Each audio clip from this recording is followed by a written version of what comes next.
Little is known about the exact technological makeup of the emerging Chinese Jin-class SSBN. It might not rival the emerging U.S. Columbia-class submarine.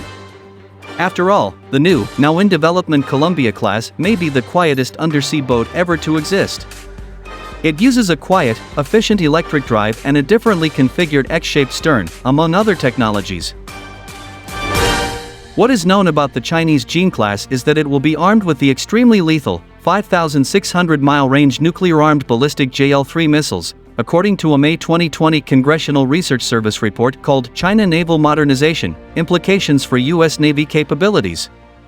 Moreover, a 2018 SIZE report states the Chinese have already test-fired the weapon which, by any estimation, could easily hold the continental U.S. at great risk.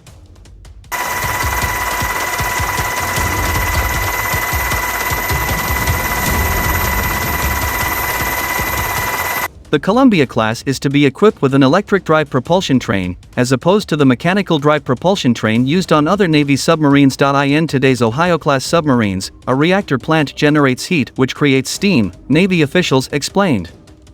The steam then turns the turbines that produce the sub's electricity and also propels the ship forward.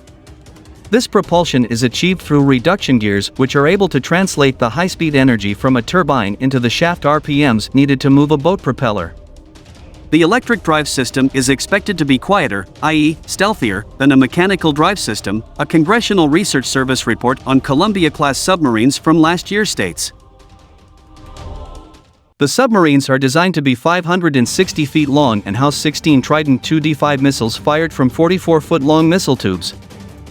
The X-shaped stern will restore maneuverability to submarines, as submarine designs progressed from using a propeller to using a propulsor to improve quieting. Submarines lost some surface maneuverability, Navy officials explained.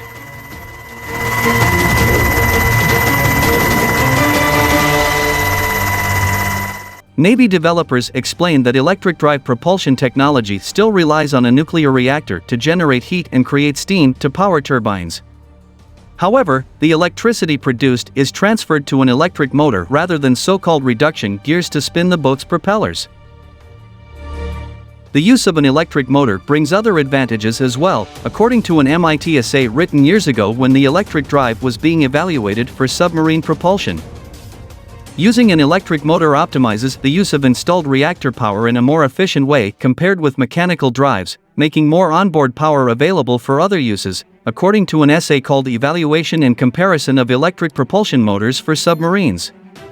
Author Joel Harbour says that on mechanical drive submarine, 80% of the total reactor power is used exclusively for propulsion.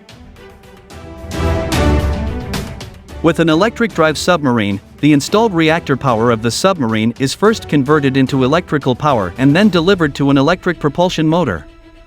The now available electrical potential not being used for propulsion could easily be tapped into for other uses, he writes.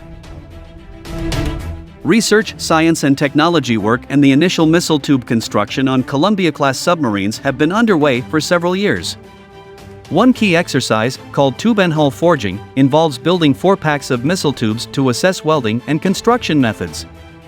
These structures are intended to load into the boat's modules as construction advances.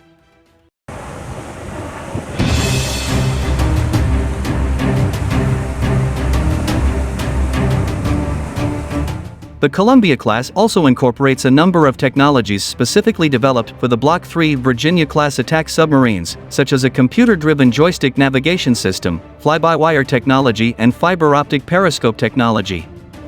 The automated navigation enables the submarine to automatically set depth and speed, while allowing a human operator to remain in a command and control role.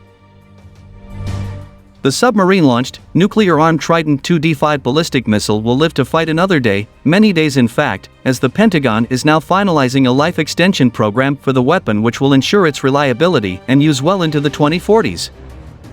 The W-76-1 LEP was completed under budget and ahead of schedule, strengthening the nation's safety and security by extending the warhead's service life from 20 years to 60 years. The Department of Energy's National Nuclear Security Administration 2021 Stockpile Stewardship and Management Plan, Biennial Plan Summary stated. In service for decades, often tested and repeatedly upgraded, the 3-stage Trident 2D5 ballistic missile can travel a nominal range of 4,000 nautical miles and carry multiple independently targeted re-entry bodies, according to Navy and Lockheed information.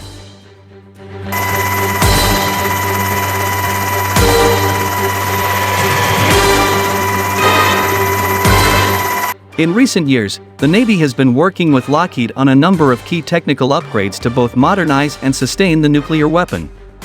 Some of these are ongoing, and others have made sufficient progress, laying the foundation for next-stage sustainment efforts, Navy officials have told the National Interest. These have included work on the weapon's electronic modules and refinements of the missile's Mk6 guidance system. Hans Christensen, Nuclear Information Project at the Federation of American Scientists, told Warrior as far back as several years ago that the D5LE variant increases precision and targeting by using 2 stars for navigation instead of 1. This provides more flexibility with regard to the submarine's precise position.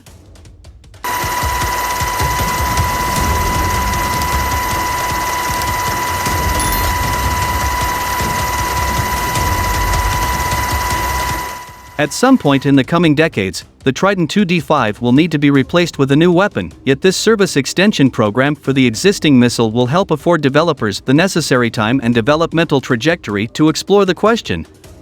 Certainly the aim is to ensure that a credible, potentially catastrophic, second strike threat exists to prevent any kind of major nuclear attack on the US Navy ballistic missile submarines, armed with Tridents, quietly and secretly patrol the dark depths of the undersea to hold potential adversaries at risk, operating within potential striking range of high-threat targets such as major cities to guarantee a massively destructive response in the event of nuclear attack.